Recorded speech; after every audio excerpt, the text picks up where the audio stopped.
Mock drafts are impossible to predict, so I'm probably gonna look like an idiot 1 year from now, but that's not stopping me from making this video.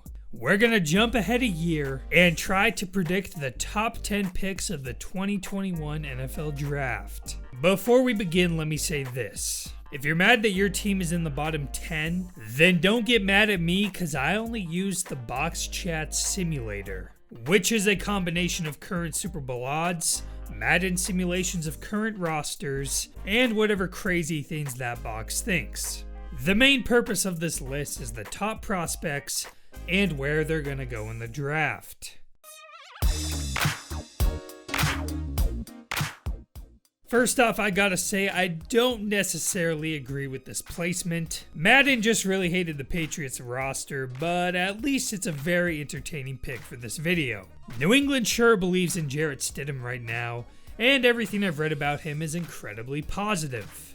So things sure could go right, and they wouldn't have to select a quarterback here, but from the outside looking in, Stidham was still a 4th round pick, meaning that Bill Belichick himself passed on the kid multiple times. So the odds that the team eventually goes in a different direction are still strong. With that being said, I have the Patriots selecting a quarterback here. This was by far the hardest prediction in this list, and I'm going to take a swing here and say D'Eriq King. Now, chances are plenty of NFL fans have never heard of him, even though he's become one of the best collegiate quarterbacks in the country. At Houston, King threw for 50 touchdowns with just 10 picks and rushed for over 1,400 yards and 28 touchdowns in 34 games. Then this offseason, he transferred to Miami. The Patriots are trending in a different direction at the quarterback position, and Stidham is one example of that. King isn't going to be a Tom Brady, but he sure is a student of the game and should draw plenty of comparisons to Russell Wilson or Lamar Jackson's dual threat ability. There could be quite a few other quarterbacks up for consideration here, but I've got my money on King for now.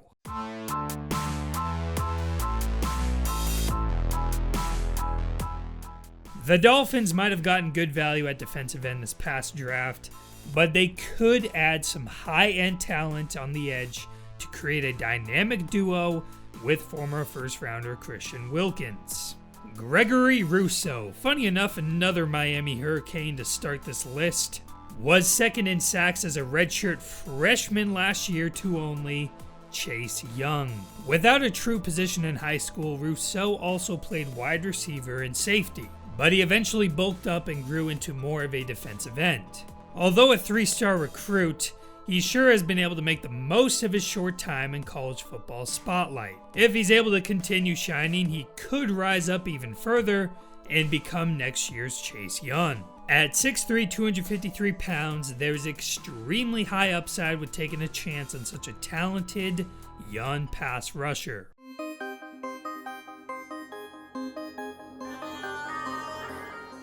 The Lions signed Danny Shelton to a 2-year deal while also drafting 2 D tackles in the final rounds of the draft. Marvin Wilson can slide in and become a centerpiece of that defense for the future. As the number 1 defensive tackle coming out of high school, the 6'5", 310-pounder opted to stay in school for his senior season after suffering a season-ending injury this past year. With such explosive ability up the middle, Wilson has become a key contributor for Florida State. He could have declared for the draft this year and would have been a possible round 1 pick, but with 1 more year in school, he could crack the top 10.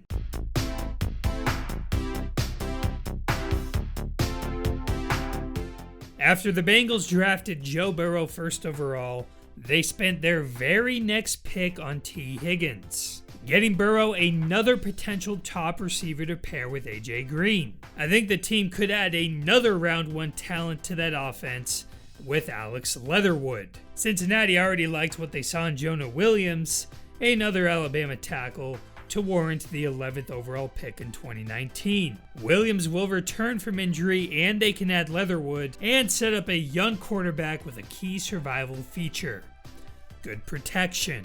Now that they've invested a number 1 overall pick in Burrow, it's time to protect the investment. You got him another top weapon, now give him another top tackle. Stanford's Walker Little could also be an option in the top 10 if he can stay healthy, or Samuel Cosmi out of Texas.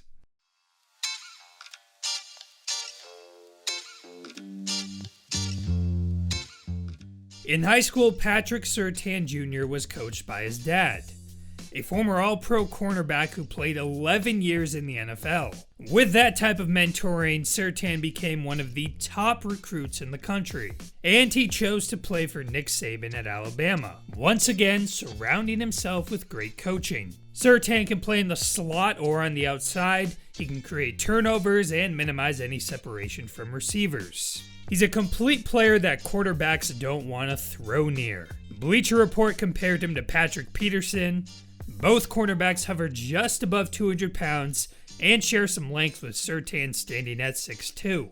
The Jets could use a man like this in their secondary. And if they do keep Jamal Adams, then they'll be one scary team to pass against in a division filled with young quarterbacks. Ohio State's Shaun Wade could also be up for consideration with this pick.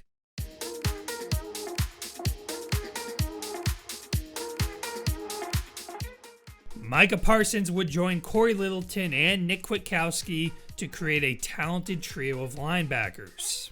The Raiders did select Tanner Muse this year, but Parsons could arguably be the best defensive player in this draft, so he's too good to pass up.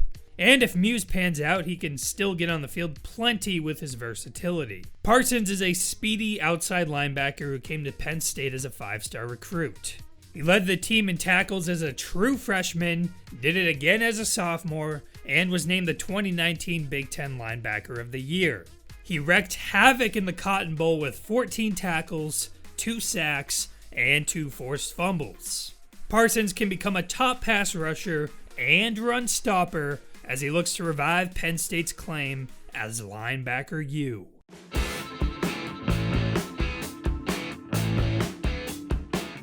I think there's going to be some serious FOMO after this year's wide receiver class hits the NFL. Some teams are going to be wishing they took some of the studs that may have fallen more than they should have. And the Giants could very well become one of those, after electing to not take a receiver the entire draft. Darius Slayton did show some promise as a rookie this past year, but Golden Tate will be 32 next season, so it might be time to grab an absolute stud wide receiver in Jamar Chase. And I have to say, our team on Chase Chats loves this kid about as much as we love Chase Young as a prospect. The Giants can work in a similar fashion as the Bengals. They grabbed 2 offensive tackles this past draft, and now they can load up on wide receivers to put Daniel Jones in the best possible situation. Chase was voted the best receiver in college football last year as he led the country in receiving yards.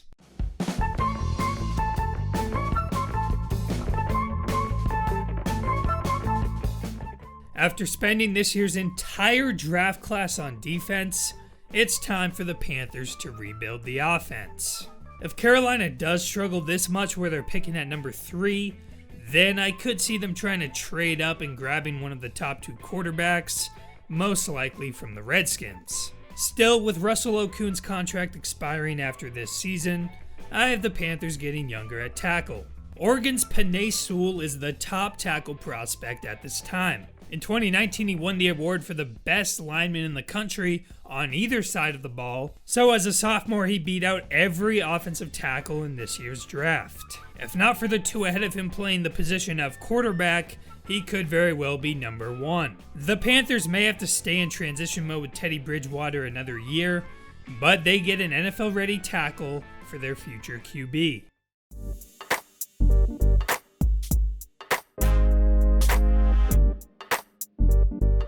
If the Redskins find themselves at number 2 once again, then they'll have to make a major decision.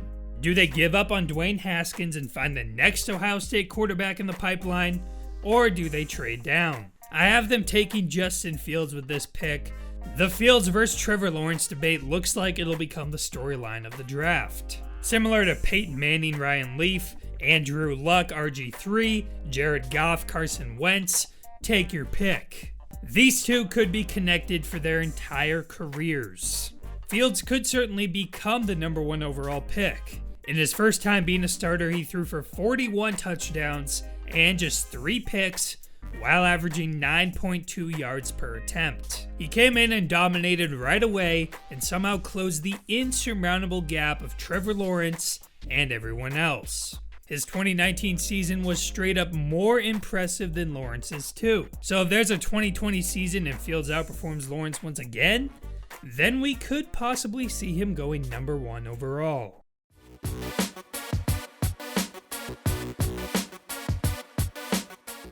The Jaguars finally get their quarterback. Sure, Minshew Mania was fun, but Trevor Lawrence has been called the best quarterback prospect since Andrew Luck.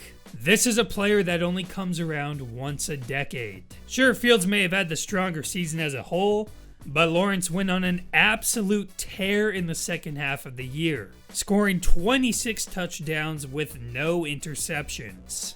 Lawrence has the size, the arm, the production, the dual threat ability, the sunshine hair for marketing deals. Sunshine! He's got it all. And right now, he's the consensus number 1 overall pick.